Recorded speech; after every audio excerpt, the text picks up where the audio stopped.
Hello, welcome back to Star Trek Sodium. This week I'm looking at facts from the absolutely amazing Season 4 episode, The Nth Degree, whereby an alien intellect helps to increase the brain power of Lieutenant Barclay. And now onto some facts about this episode that you didn't even know. The original plan for the episode was for the data robot actor, Spiner, to be infected with a cyber virus, which caused him to gain increased intellect.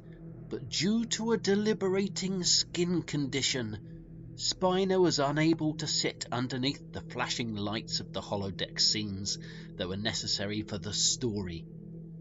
Once the decision was made instead to bring back the Barclay actor, Murdoch, Rick Berman had one hell of a time locating the howling mad actor. One rumour possibly led them to be searching for him in a remote mountain cabin. Another lead took them on a wild goose chase to a damp basement in Utah. A good friend of Mr. T from his days of pumping iron, the Worf actor helpfully contacted his ground-based acting friend, who happened to be with Barclay himself at the time. A great coincidence.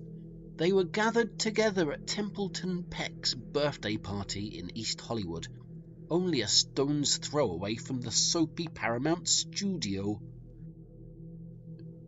What a lot of essential Star Trek fans don't realise is that where there's a Barclay, there's a Pendleton.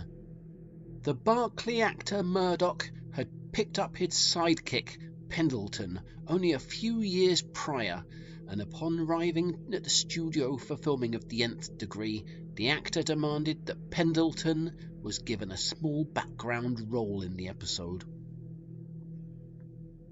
Thankfully, one of the extras had been hit by a truck that morning, and so we can see the sidekick in two different scenes working in the background in engineering. Despite being an ensemble show, it's clear to most viewers that the captain is of course the main character, who usually gets the most screen time. The Nth Degree marks only the third time in Star Trek TNG history that Captain Picard would get less than 4 minutes of screen time. A crisis had been unfolding at his British home in England, in the suburbs of Manhattan. Local yobs had possibly smashed multiple panes of glass in Patrick Stewart's greenhouse, and infuriated at the vandalism, the thespian booked an immediate chartered flight back to England to monitor the situation. Not trusting his elderly housekeeper to ensure that the window fitters wouldn't sneak into the house and take some silverware, the obtuse Baldy kept watch with his eagle eyes, which would unfortunately mean that he'd missed the first 2 days of filming of The Nth Degree.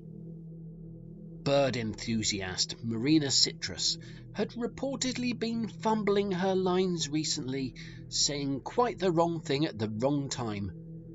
Pulling her aside, Rick Berman had asked her if she'd been reading her scripts that he'd been sending her. It was then that the bombshell dropped.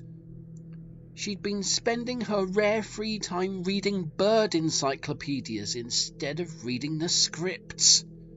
Rick was seeing red when he added that she referred to him as Rick Birdman in private, mostly because of his bird-like lips and feathery textures. Lever Burton had been having trouble reading out some of the dialogue from the teleprompters. He blamed that intrusive visor that covered his eyes nearly completely, but of course Gates McSomething reportedly laughed at him, telling him that he probably is too stupid to be able to read. The visored actor retaliated by asking his agent and manager to book him onto a TV show where he could be seen reading a book out loud to silence his critics. Thankfully, his cousin Tim had a contact at the TV show that had millions of daily viewers. Sure, please. The Daddy book and It's by Ann Morse, and the photographs are by the data robot actor Spiner, who was suffering from a deliberating skin condition, much like a similar one that was worse, only not as bad as that one, had been coping with the awful effects of the direct sunlight by applying thick lashings of sun lotion. The problem with this, as the usual data colour makeup just couldn't be applied on top of the thick lotion, and as a paranoid sun defender, he refused to clean it off. That's why if you take the time to look at Data in a couple of the scenes in the Nth Degree, you'll no doubt spot that he looks strangely darker and slimier than usual. Pretending it didn't happen will just be burying your head in the sand. In a move that would be laden with regret, the Picard actor had noticed that the youths of the day, from pop stars of Vanilla Ice to the muscle-bound freaks of Muscle Beach, were sporting bleach blonde hair. This might not seem very interesting, but always one to keep up with any whimsical trend. The actor supposedly bought an expensive bottle of peroxide and took a trip to a popular Hollywood salon. Only having a few small square inches of hair at the back of his head didn't stop the actor, as he instructed the beautician to tip the peroxide all over his head, where it caused a painful sensation on his hairless, shiny peak. Now sporting a tiny patch of bleached hair where there was previously grey hair, though, Stewart could finally fit in with the youth of Los Angeles. Recasting the role of Worf nearly 100 episodes into the show's run was proving to be quite a challenge. Rick Berman and the casting team had possibly considered hundreds of possibilities, from Bruce Campbell, Dale Winton, Robert Beltram, Bosco Baracus, Gabriel Bell, Cliff Barnes, and even Morgan Freeman. The recasting ground to an abrupt halt, though, when Michael Dorn argued that he didn't need to be replaced. Weighing up the cost of recasting alongside the difficulty of making someone else look and sound like Worf, the whole plan was cancelled. All of Rick Berman's efforts were for nothing. It was during the production of The Nth Degree that the Riker actor was allegedly belittled by the Paramount groundskeeper. It's well documented, possibly, that each lunch break, the Riker, Data, and Troy actors would sit together under a tree and eat their packed lunch. Each day the bearded actor would reportedly leave his empty snack wrappers on the grass, or if he could be bothered, he would fold them up a bit and tuck them into a hole in the tree.